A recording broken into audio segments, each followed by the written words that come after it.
There are plenty of true paranormal stories that come from this place. Did you hear that? Not sure what that is all about, but that's pretty creepy. Good morning, everybody. We are currently at Trolley Square in Salt Lake City, Utah. We are going to go get some breakfast at a place we've never tried before called Trolley Cottage Cafe.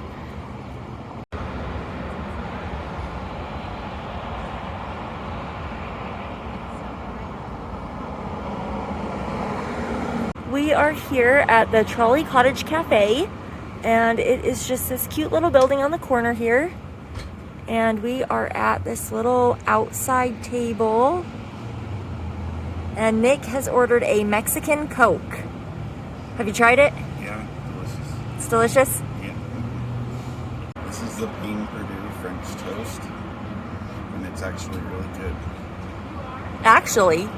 Did you think it wouldn't be? No, it's a lot better than expected. Nick actually was going to originally go with the buttermilk pancakes, which is what I got. But then we were like, I don't know, we should probably try two different things, and then we can both try it and share. And I wasn't sure about the French toast because it said it had some kind of like orange something sauce on it. Does it taste orangey? Not too orangey, but There is a hint. maybe, but it's really good. I'll have to try it.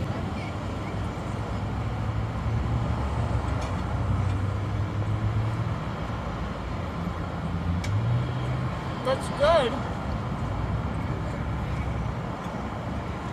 I don't think I can taste the orange really too much, which is probably a good thing. But I like the pancakes better. It's different French toast. It's like pretty thick. It's good. But when I'm comparing it to the buttermilk pancakes, I like them more. All right, Nick is going to try the buttermilk pancakes.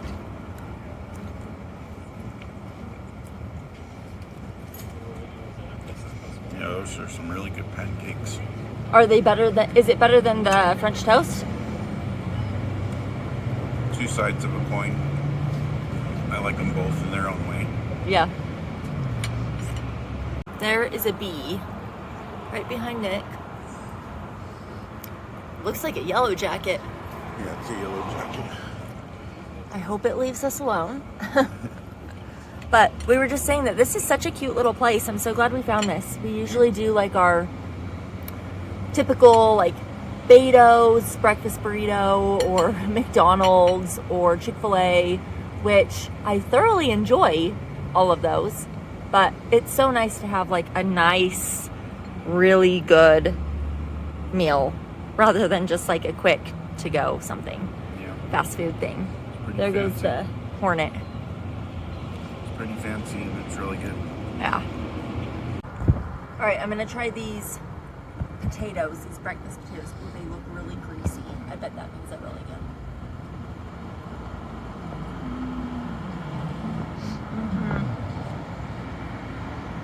Those are flavored really nicely. You wanna try? Sure.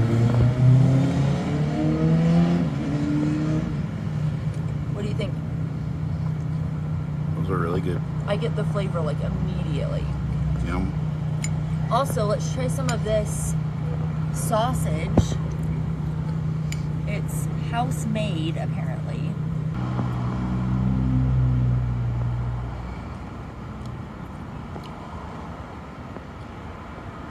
That is interesting. They flavored it with something. I'm not sure what it is. It kind of tastes like the same thing that they flavored the potatoes with. But I wouldn't really expect it for sausage, but it actually works like really well. I'm a fan of that.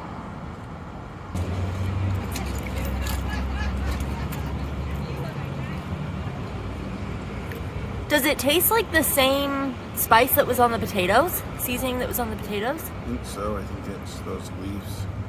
What are those? I don't know. we're not very fancy in the kitchen, you guys. Like, we don't know what the different spices and stuff are, but it's probably like a very common, normal. Yeah, that's kind of what I was thinking. Thyme, maybe. But if you guys know what this, sorry, it's having a hard time focusing.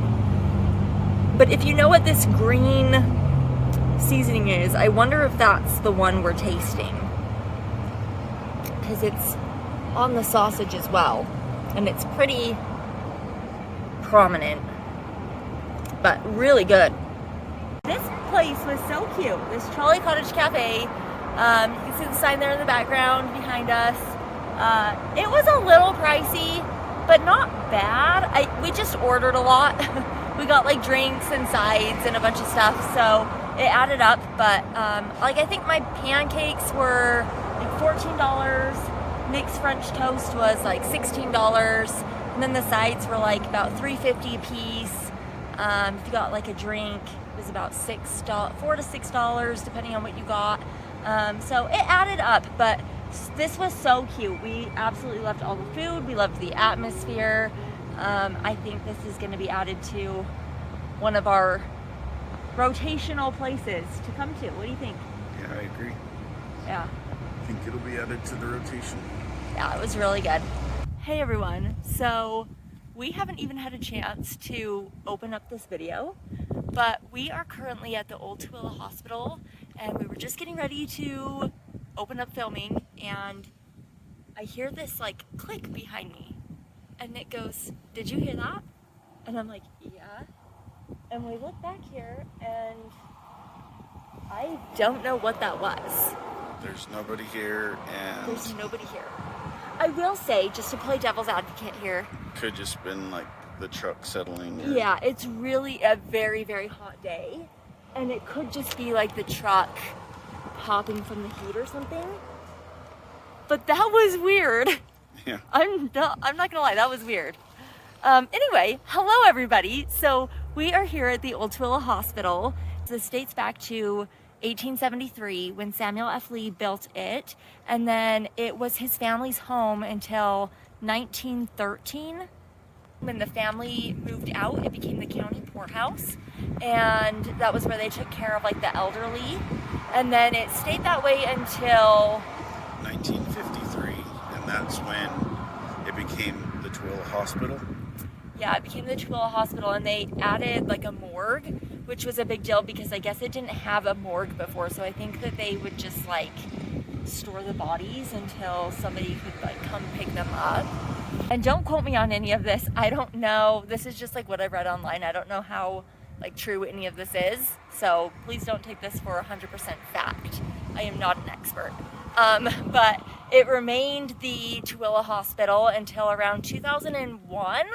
But I don't know if that date's correct, because I did see online accounts of people saying that they like were had a baby in 2002 in the hospital. Yeah, things like that. So I don't know, somewhere around like 2001, 2002, and then it closed down.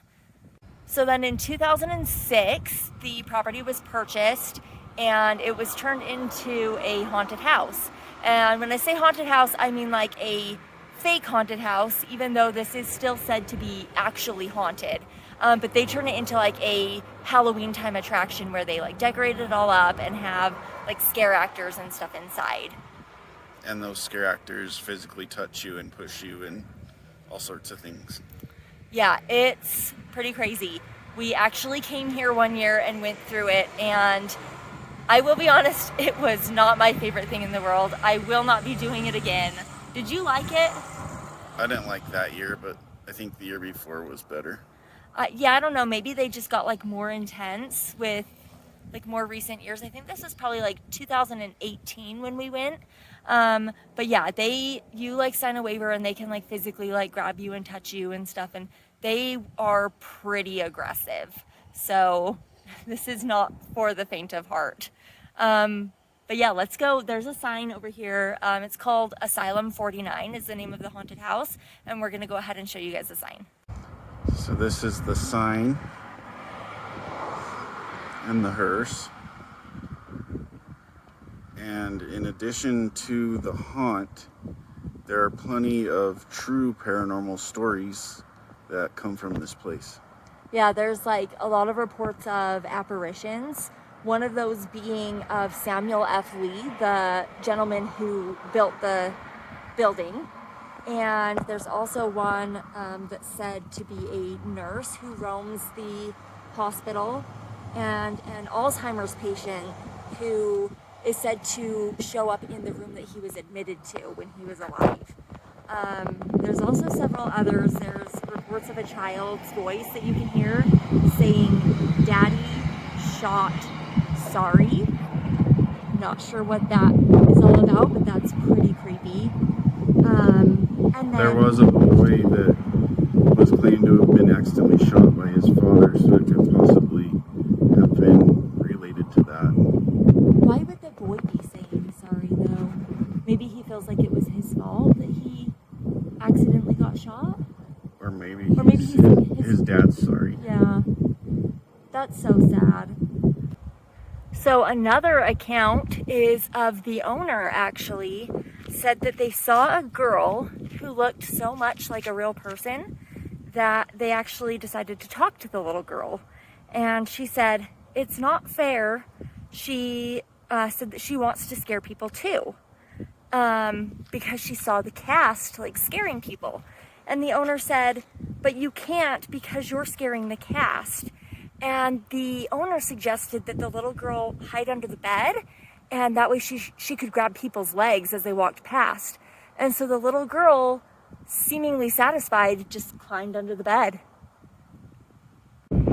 Ghost Adventures actually filmed one of their episodes here. And it seemed like they had some pretty crazy activity. It was also the filming spot for a movie called The Fastest Indian and for Stephen King's The Stand.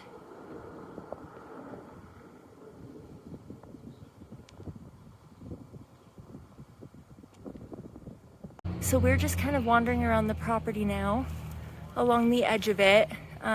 I believe all of this is part of it right here, but it's gated off so we can't really see too much, unfortunately. But that popping sound we heard at the beginning though, Could have been something settling, but you never know. I hope we see something. So we're gonna kind of just like wander around the side of the building and maybe film some of the videos, or not videos, maybe film some of the windows and see if we can Find anything. catch anything.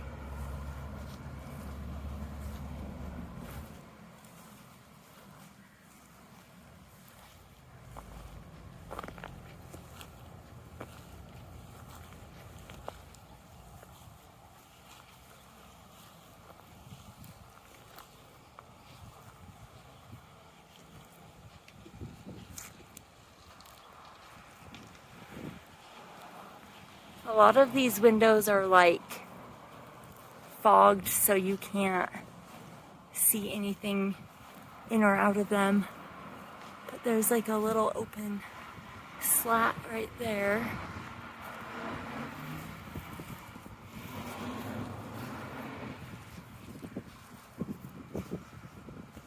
Yeah, you can't see anything through these.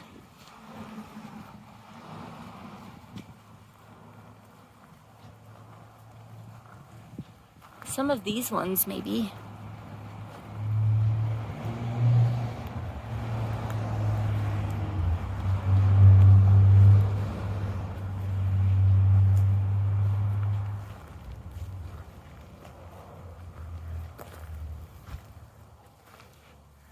These are pretty dark. I don't know. They might be like blacked out so that you can't see through them. Yeah, I think With they some, painted over. yeah, some kind of paint or tint. You can kind of see it like warping right there, or peeling. But back right here where we're standing, kind of behind this ambulance, or over by this ambulance, is where we heard the noise.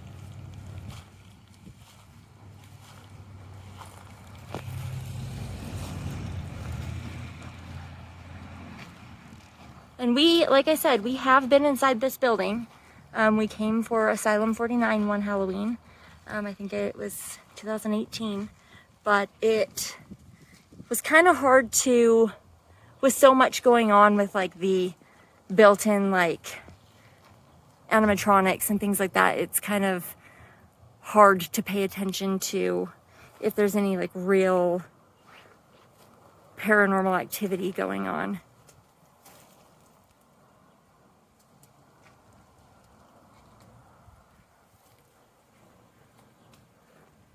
So I think that about sums up Asylum 49.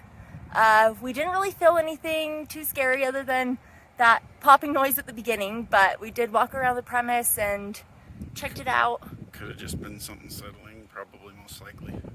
Yeah, it probably was, but I do think, I mean, there's a lot of stories of paranormal activity here, and Probably most of it's experienced if you can go and check out the whole hospital. like go inside, if you can actually get inside.